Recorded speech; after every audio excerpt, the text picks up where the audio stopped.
online စတင်ရောင်းချသူတွေအတွက်အခြေခံအချဆုံးနဲ့အရေးကြီးဆုံးအချက်၃ချက်ပါဈေးကွက်ကိုတေချာနားလည်ပြီးလူကြိုက်များမဲ့ပစ္စည်းကိုရွေးချယ်ပါ content နဲ့ဓာတ်ပုံတွေကိုဆွဲဆောင်မှုရှိအောင်ဖန်တီးပါဝန်ဆောင်မှုကောင်းပေးပြီးယုံကြည်မှုကိုတည်ဆောက်ပါပစ္စည်းရောင်းရတာထက်ယုံကြည်မှုရဖို့ကပိုပြီးတော့မှခက်ခဲပါတယ်ရှင်ဈေးကွက်ကိုတေချာနားလည်ပြီးလူကြိုက်များမဲ့ပစ္စည်းကကိုကြိုက်တာထက်ဝယ်သူတွေဘာလို့အပ်လဲဆိုတာကိုအရင်ဆုံးစဉ်းစားရပါမယ်အည်သွေးစိတ်ချရတဲ့အရင်းမြစ်ကနေရယူရမယ်ဈေးနှုန်းကလည်းကိုပြစ်မှတ်ထားတဲ့ဝယ်သူတွေဝယ်နိုင်တဲ့ပမာဏဖြစ်ရမယ်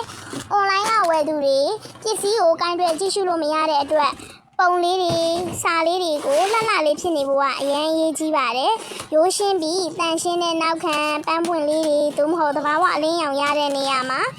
ဓာတ်ပုံလေးကိုပစ္စည်းလေးကိုတေချာရိုက်ပြပေးပါရှင်ရှင်းလင်းတဲ့ပစ္စည်းရဲ့အာနိသင်တွေဈေးနှုန်းတွေဝယ်ယူရရှိနိုင်တဲ့ပုံစံတွေကိုတိတိကျကျပြောပြပေးရပါမယ်ဒါလေးတွေကတော့ကိုလောက်လာတဲ့ပေါ့နော်ကိုလောက်လာတဲ့အခြေခံအချက်ကလေးတွေကို